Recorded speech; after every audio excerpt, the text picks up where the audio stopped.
रामकृष्ण हरी मंडळी, श्री स्वामी समर्थ. स्वागत आहे तुमचं आपल्या मराठी YouTube चॅनलवरती. स्वामी महाराज तुमच्या मनातील सर्व चांगल्या इच्छा पूर्ण करोत ही स्वामीचरणी प्रार्थना करते आणि आजच्या या नवीन व्हिडिओला सुरुवात करते. पवित्र असा श्रावण महिना सुरू आहे.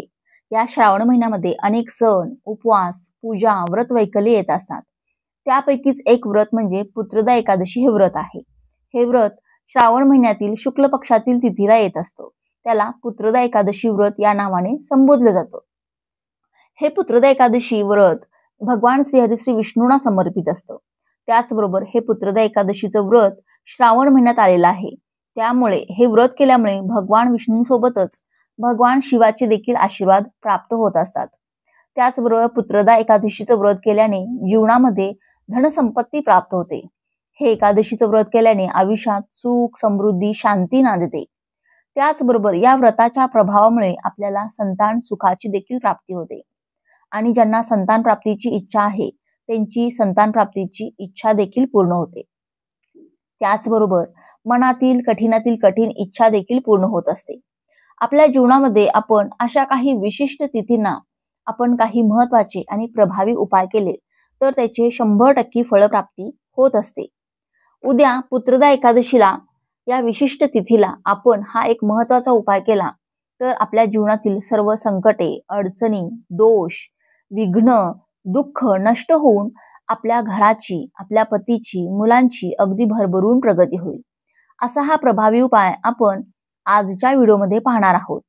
हा उपाय कशा पद्धतीने करायचा हे जाणून घेण्यासाठी तुम्ही हा व्हिडिओ संपूर्ण पहा आणि असेच नवनवीन माहितीपूर्ण व्हिडिओ पाहण्यासाठी बाजूच्या बेल आयकॉनलाही प्रेस करा.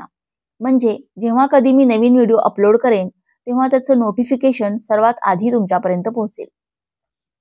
पुत्रदा एकादशीच्या दिवशी काही उपाय केल्यास देवाच्या कृपेने आपल्या मनातील सर्व मनोकामना पूर्ण होतात. पुत्रदा एकादशी दिवशी केल्या जाणाऱ्या उपायाचं संपूर्ण फळ आपल्याला प्राप्त व्हावं असं वाटत असेल तर सर्वात प्रथम पुत्रदा एकादशीचं व्रत करणं महत्वाचं आहे. हे व्रत केल्यानं आपल्याला अर्ध्या फळाची प्राप्ती इथंच होत असते. त्यानंतर या दिवशी आपण मनोभावे आणि श्रद्धापूर्वक काही उपाय करणं देखील महत्वाचं आहे. हे उपाय पहा का करायचे आहे. बघा, आपल्या जीवनामध्ये अडथळे निर्माण होत असतात. आपल्या प्रत्येक कामामध्ये कोणते ना कोणते अडथळे निर्माण होतात आणि ते काम आपलं पूर्णत्वास जात नसेल, प्रत्येक कामामध्ये अपयश येत असेल, म्हणजे बघा आपण कष्ट मेहनत तर पूर्ण घेत असतो पण त्याची योग्य फळप्राप्ती भेटत नसते.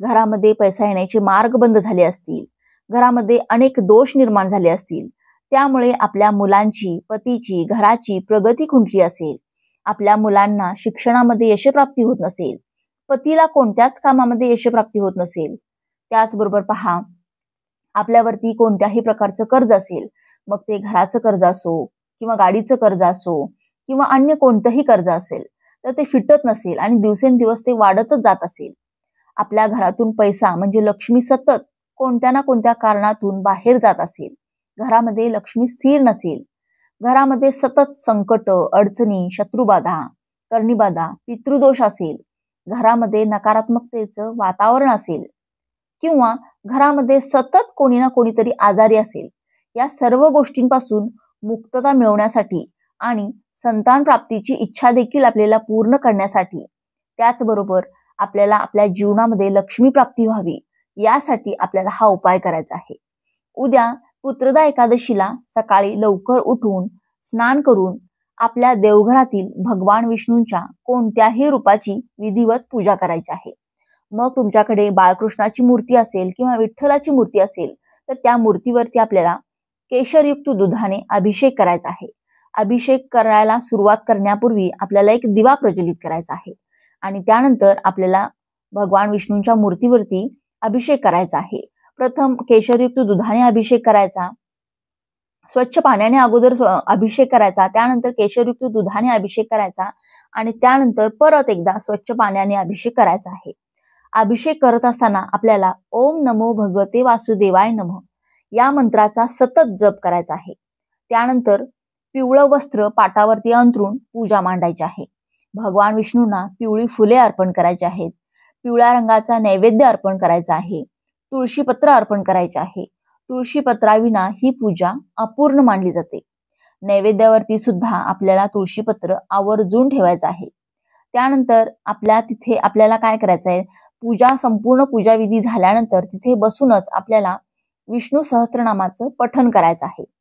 विष्णू सहस्त्रनामाचं पठण करणं जर तुम्हाला शक्य होत नसेल तर तुम्ही YouTube वरती लावून ते श्रवण केलं तरी सुद्धा चालेल. त्यानंतर संध्याकाळी आपल्याला हा उपाय करायचा आहे. संध्याकाळी 6 नंतर दिवे लागणीच्या वेळेला आपल्याला हा उपाय करायचा आहे. हा उपाय करण्यासाठी तुम्हाला एक मातीची पणती घ्यायची आहे आणि एक छोटी प्लेट घ्यायची आहे. या प्लेटमध्ये आपल्याला मूठभर तांदूळ घ्यायचे आहेत. कारण पहा, तांदूळ हे धान्य जे आहे तर ते माता लक्ष्मीला अत्यंत प्रिय आहे. तसेच प्रत्येक धार्मिक पूजा विधीमध्ये तांदूळाचा वापर हा अवश्य केला जातो. त्यामुळे तांदूळ हे लक्ष्मीकारक धान्य आहे आणि तांदूळ हे घेताना आपल्याला अखंड तांदूळ घ्यायचे आहेत. कुठेही तुटलेले फुटलेले असे तांदूळ वापरायचे नाहीयेत. आपण उपायासाठी जे काही गोष्टी वापरत असतो तर त्या अखंड असाव्यात याची आपण काळजी घ्यायची आहे. तर प्लेटमध्ये तांदूळ घेऊन आपल्याला एक मातीची पणती घ्यायची आहे. त्या मातीच्या पणतीमध्ये कापसाची जोडवात घालायची आहे आणि त्यामध्ये आपल्याला शुद्ध गाईचं तूप टाकायचं आहे. आता तुम्हाला तूप टाकणं शक्य नसेल तर तुम्ही दिव्यासाठी जे कोणतं तेल वापरता तर ते तेल टाकू शकता. त्यानंतर तो दिवा त्या तांदळावरती ठेवायचा आहे. भगवान विष्णूंच्या पूजेसमोरच असा हा दिवा प्रज्वलित करायचा आहे.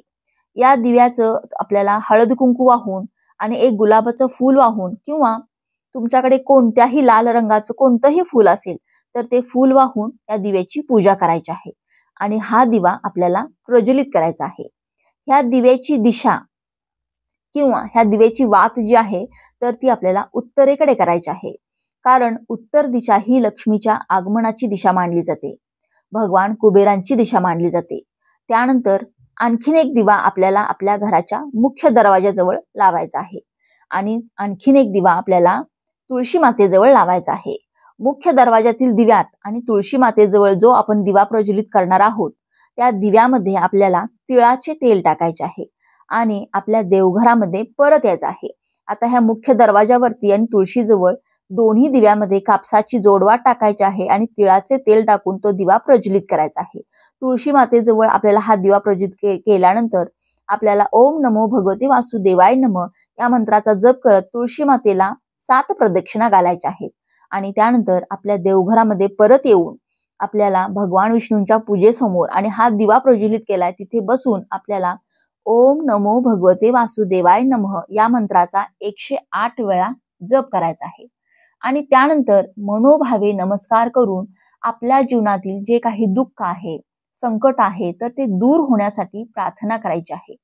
हा एक उपाय केल्यामुळे आपल्या मुलांच्या जीवनातील अडथळे दूर होतात, आपल्या पतीची प्रगती होते, आपल्या जीवनातील आर्थिक संकट दूर होऊन लक्ष्मी प्राप्ती होते, माता लक्ष्मी आपल्या घरामध्ये स्थिर होते आणि आपल्या घराची, पतीची, मुलांची अगदी भरभरून प्रगती होते. आपल्या जीवनामध्ये पैसा येण्याचे अनेक मार्ग खुले होतात. माता लक्ष्मी आणि भगवान कुबेर यांचं वास्तव्य आपल्या घरामध्ये कायमस्वरूपी होतं. त्याचबरोबर भगवान विष्णूंचे आशीर्वाद देखील प्राप्त होतात. भगवान विष्णूंचे आशीर्वाद प्राप्त झाल्यामुळे संतान प्राप्तीची इच्छा पूर्ण होते आणि संतान सुख देखील प्राप्त होत असते. असा हा अत्यंत एक प्रभावी उपाय उद्याच्या दिवशी आपल्याला आवर्जून करायचा आहे. जर तुम्हाला आजचा हा व्हिडिओ आवडला असेल, व्हिडिओतील माहिती उपयुक्त वाटली असेल तर व्हिडिओला एक लाईक नक्की करा. चॅनेलवरती नवीन असाल तर सबस्क्राईब करा. श्री स्वामी समर्थ.